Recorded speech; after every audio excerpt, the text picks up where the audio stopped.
आसी जाइछि मार्गशीर मास। मार्गशीर मासरे माँ लक्ष्मी को प्रसन्न करने पाई प्रत्येक विवाहिता महिला अति सुंदर भावरे माणबसा गुरुवार पर्व पालन करिथान्ते। किंतु जनातरे हेउ किंबा अजाणतरे हेउ मार्गशीर मासरे जेउ व्यक्ति माने एही भूल करिथान्ते तांको उपरे केबे भी माँ लक्ष्मीकर कृपा रही नथाए। आज्ञा हाँ दर्शक बंधु, शास्त्रीय मत अनुसारे मार्गशीर मासरे किछि करबा पई बारण करा जायछि। जदि आपण माने एही भूल करूछंती तेबे केबे भी आपण माँ लक्ष्मीकर प्रियर पात्र होई परिबे नाही। बहुत विशेष बात को ध्यान देबा पई पड़िबो।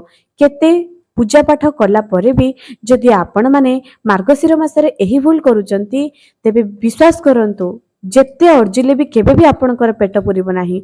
सुनिबाकू आपणकू थरे अजब लागि थाउ पारे। एमिति भिडियो रे केउ जिनिस अछि जे आमे माने एही जिनिस आगुरु केबे जानिनु। आज्ञा हाँ दर्शक बंधु, बहुत व्यक्ति विशेष निज अजाणତରେ ଏହି ସବୁ ଭୁଲ କରିଥାନ୍ତି। ଏହି ଭିଡିଓକୁ ଗୋଟିଏ ଗୋଟିଏ ଲୋକଙ୍କ ପାଖକୁ ଆପଣ ମାନେ ସେୟାର କରନ୍ତୁ। ଯେତେ ପାରୁଛନ୍ତି ସେୟାର କରନ୍ତୁ। ଆପଣ ମାନେ ଭିଡିଓର ଶେଷ ଯାଏଁ ଭିଡିଓକୁ ଶୁଣନ୍ତୁ। ସତରେ କ'ଣ ଏହି ଭୁଲ ଆପଣ ମାନେ କରୁଛନ୍ତି? ଯେଉଁ କଥା ଆଜି ଭିଡିଓରେ ମୁଁ ଆପଣଙ୍କୁ କହିବି, ଏହି କଥା କେତେ ସତ୍ୟତା ଲୁଚି ରହିଛି ଆପଣ ମାନେ ନିଜେ ବିଶ୍ୱାସ କରିନେବେ। ଭିଡିଓ ଦେଖି ସାରିଲା ପରେ ଆପଣ ମାନେ ନିଜ ମନକୁ ପଚାରନ୍ତୁ, ସତରେ ଏହା କରିବା କେତେ ଦୂର ଠିକ ଅଟେ।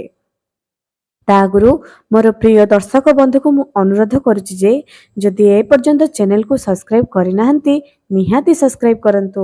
ପାଖରେ ଥିବା ବେଲ୍ ଆଇକନକୁ ପ୍ରେସ୍ କରି ଭିଡିଓକୁ ଗୋଟେ ଲାଇକ୍ ଟେ କରିଦିଅନ୍ତୁ ଏବଂ କମେଣ୍ଟ ସେକ୍ସନରେ ଜୟ ମା ଲକ୍ଷ୍ମୀ ନିହାତି ଲେଖନ୍ତୁ। ମାର୍ଗଶିର ମାସରେ ମା ଲକ୍ଷ୍ମୀଙ୍କୁ ପ୍ରସନ୍ନ କରିବା ଏତେ ସହଜ କଥା ନୁହଁ। आज्ञा हाँ दर्शक बंधु, कारण केते केते वर्षर तपस्या परे मांकर कृपा आसी थाए। सेथिपई आपण माने जदि माँ लक्ष्मी को प्रसन्न करबा पई चाहुचंती आपण को किछि नियम प्रथमे मानिबा पई पड़िबो। जनातरे किंबा अजाणतरे भूल जदि कर देउचंती एही मार्गशीर मास ठारू एमिति भूल आ केबे भी करंतु नाही।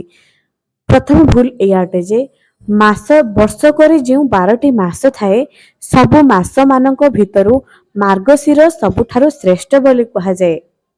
आपण माने कार्तिक मासरे हरिनाम जप करचंती, आमिष छाड़ी देचंती, एमिति सब किछि नियम पालन करचंती एवं मार्गशीर मासरे कोन कले आमिष भक्षण करदेले। आपण मानक भितरु केते जण विवाहिता महिला अटंती एवं केते जण आमिष भक्षण करूचंती निहाती कमेंट सेक्शन रे जणांतु। एबे मु आपण को कहूची काहे कि आमिष भक्षण करिबा पाप अटे मार्गशीर मासरे। आपण कार्तिक मासरे हरि एवं हरंक पाई व्रत उपवास कले, नीति नियम पालन कले धर्मर मास बोली। मार्गशीर मास सबुठार श्रेष्ठर मास, जेउ मासरे माँ लक्ष्मी प्रत्येकଙ୍କ घरକୁ ଆସିଥାନ୍ତି ଏବଂ ସେହି ମାସରେ ଆମ ବିବାହିତା महिला माने सुदशा व्रत धारण करी आमिष भक्षण କରି ଦେଉଛନ୍ତି। मार्गशीर मासरे माण बसौଛନ୍ତି किंतु आमिष भक्षण କରି ଦେଉଛନ୍ତି, जीव हत्या କରି देउଛନ୍ତି। गोटे पटे नारायणଙ୍କ ପାଇଁ पूजा कले, गोटे पटे एकादशी व्रत कले, आ गोटे पटे माँ लक्ष्मीଙ୍କ ପାଇଁ माँ लक्ष्मीଙ୍କ बाରରେ बा माँ लक्ष्मीଙ୍କର प्रियर मासरे आमिष भक्षण କରିଦେଲେ। चिंता करंतो गोटे मासरे आपण धर्म कले, आ गोटे मास जाकि भगवान को प्रसन्न करिबार आ गोटे मास अटे, आ गोटे माध्यम अटे। आपण घरे अचल धन संपत्ति जदि चाहुचंती एही मार्गशीर मासरे किछि नियम पालन करिबा दरकार, किंतु आपण प्रथमरु ही छाड़ खाई पालन करदेले, आमिष भक्षण करदेले। तेणु मार्गशीर मास केबे भी मार्गशीर मासरे आमिष भक्षण करंतु नाही। हाँ आज्ञा केबे भी करंतु नाही। द्वितीय रे मार्गशीर मासरे घरु अळंधु बाहर करंतु नाही। कारण कहा जाए जे मार्गशीर मासरे माँ लक्ष्मी प्रत्येकଙ୍କ घरକୁ ଆସିଥାନ୍ତି। ଏହି ସମୟରେ ଆପଣ कार्तिक मासରୁ ही सफा କରି दियंतु निज घरକୁ। मार्गशीर मासरे केबे भी निज घरु अळंधु बुढ़ियाणी जाल एसबू बाहर करंतु नाही। माँ आसीबे मार्गशीर मासरे, माँकर प्रियर मास मार्गशीर मास, आपण पूर्वरु ही प्रस्तुति करि दियंतु, पूर्वरु ही घर को सफा सुतरा करि दियंतु। मार्गशीर मासरे केबे एही सब काम करंतु रे। पोछा लगांतु, निजर टीवी वाशिंग मशीन एसब को पोछा पोछी करंतु, किंतु बुढ़ियाणी जाल एसब को कार्तिक मासरे ही सफा सुतरा कर दियंतु। आपण पूर्वरु ही प्रस्तुत हुंतु, मनरे एया भावंतु माँ लक्ष्मी आम घर को आसीबे, सी आसीबा आगुरु आम घर को सफा सुतरा करदबा। तृतीय भूल, मार्गशीर मासरे आपण माने गुरुवारर कथा, विशेष करी गुरुवारर कथा कहूची।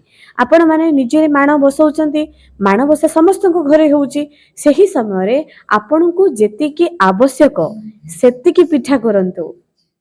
ଯେତିକି ଆବଶ୍ୟକ କରି କରି ବାହାରେ ଫିଙ୍ଗିବା, ପାଣିରେ ଭସାଇ ଦେବା, ଏଇଆ ତ ଶାସ୍ତ୍ରରେ କୁହାଯାଏ ନାହିଁ। ଯଦି ଆପଣଙ୍କ ଘରେ ଖାଇବାକୁ କେହି ନାହାନ୍ତି, ଅନ୍ନର ଅପମାନ କରନ୍ତୁ ନାହିଁ। ଗୋଟିଏ ପଟେ ଆପଣ ମାଙ୍କୁ ପ୍ରସନ୍ନ କରିବାକୁ ମାଣ ବସାଉଛନ୍ତି, ଆଉ ଗୋଟିଏ ପଟେ କଣ କରୁଛନ୍ତି ନା ଏତେ ଏତେ ପିଠାପଣା କରୁଛନ୍ତି, ତାହାକୁ ପାଣିରେ ଭସାଇ ଦଉଛନ୍ତି, ଫିଙ୍ଗି ଦଉଛନ୍ତି ଏବଂ ସେହି ପ୍ରସାଦ ଖାଇବା ପାଇଁ ଘରର ସଦସ୍ୟମାନଙ୍କ ମନରେ ଖୁସି ବି ନାହିଁ। ତେବେ ଲାଭ କଣ? କିପରି ଆପଣ ମାଙ୍କର କୃପା ପାଇପାରିବେ? ଅଧିକ ଆହୁରି ଦରିଦ୍ରରୁ ଅତି ଦରିଦ୍ର ହୋଇଯିବେ। ଯେତିକି ପାରୁଛନ୍ତି, ଯେତିକି ଖୁସି ଅଛି ଆପଣଙ୍କ ପରିବାରର ସଦସ୍ୟ ଖୁସି ଖୁସିରେ ଯେତିକି ପ୍ରସାଦ ଗ୍ରହଣ କରିବ, ଯାହା ଗ୍ରହଣ କରିବ ସେତିକି ହିଁ କରନ୍ତୁ। ଭଗବାନ କହୁନାହାନ୍ତି ଆପଣ ଏତେ ସାରା କରି ପାଣିରେ ବିସର୍ଜିତ କରିଦିଅନ୍ତୁ। ତେଣୁ ଆବଶ୍ୟକ ଠାରୁ ଅଧିକ ଖାଦ୍ୟ ପ୍ରସ୍ତୁତ କରନ୍ତୁ ନାହିଁ କିମ୍ବା ତାହାକୁ ନଷ୍ଟ କରନ୍ତୁ ନାହିଁ। ମା ମହାଲକ୍ଷ୍ମୀ, ମା ଅନ୍ନପୂର୍ଣ୍ଣା ହେଉଛନ୍ତି ଅନ୍ନର ଦେବୀ। ଆପଣ ଯଦି ଅନ୍ନର ଅପମାନ କରିବେ, କିପରି ମାଙ୍କର ପ୍ରସନ୍ନ କରିପାରିବେ? ଏହା ତୃତୀୟ ଭୁଲ, କେବେ ବି କରନ୍ତୁ ନାହିଁ। ଏହି ଭୁଲ ସମସ୍ତେ କରିଥାନ୍ତି।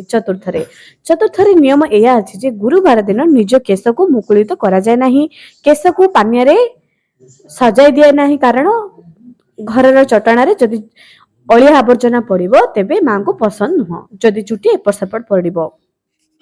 ଏବଂ ଏହି ପରିପ୍ରେକ୍ଷୀରେ ମୁଁ ମୋର ପ୍ରିୟ ବିବାହିତ ମହିଳା ମାନଙ୍କୁ, ପ୍ରିୟ ଭଉଣୀ ମାନଙ୍କୁ ଗୋଟିଏ କଥା କହିବି, ମା ମହାଲକ୍ଷ୍ମୀ ହେଉଛନ୍ତି ସାଜସଜ୍ଜାର ଦେବୀ।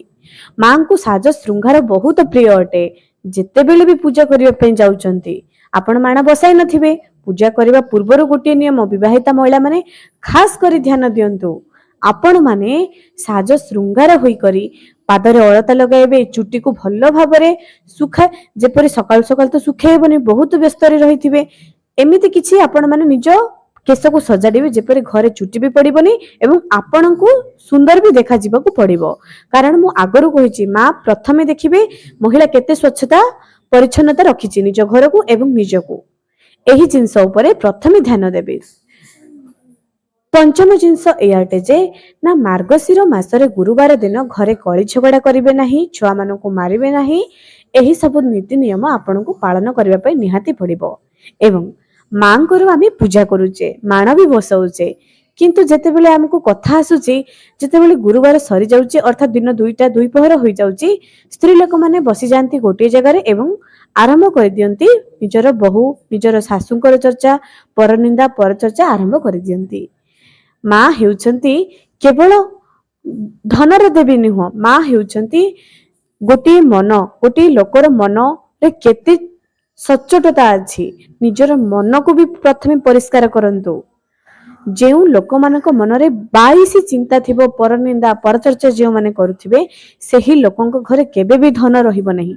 ଆଉ ଯଦି ବା ଥିବ, ସେ ଲୋକ କେବେ ବି ଶାନ୍ତି ନଥିବ। ତାର ସବୁ ଧନ ଯାଉଥିବ ସେହି ମେଡିସିନ ଷ୍ଟୋରକୁ ଯାଉଥିବ, ଘରେ ଶାନ୍ତି ନଥିବ, ଘରେ ପରିବାର ଭିତରେ ଏକତା ନଥିବ। ଯଦି ବା ଧନ ଥିବ, ଏହି ସବୁ ଜିନିଷ କେବେ ତା ପାଖରେ ନଥିବ। ତେଣୁ ପ୍ରଥମେ ପରନିନ୍ଦା ପରଚର୍ଚ୍ଚା କରନ୍ତୁ ନାହିଁ। ବିଶେଷ କରି ପୂଜାର୍ଚ୍ଚନା କରୁଛନ୍ତି, ଆପଣ ଗୋଟିଏ ଦିନ ତ ରହିପାରିବେ, ମୌନ ରହିକରି ନିଜ ମାଙ୍କ ପାଇଁ ମନ୍ତ୍ର ଜପ କରନ୍ତୁ, ଗାୟତ୍ରୀ ମନ୍ତ୍ର ଜପ କରନ୍ତୁ, ମା ମହାଲକ୍ଷ୍ମୀଙ୍କର ଏମିତି ନୀତି ନିୟମ ପାଳନ କରନ୍ତୁ।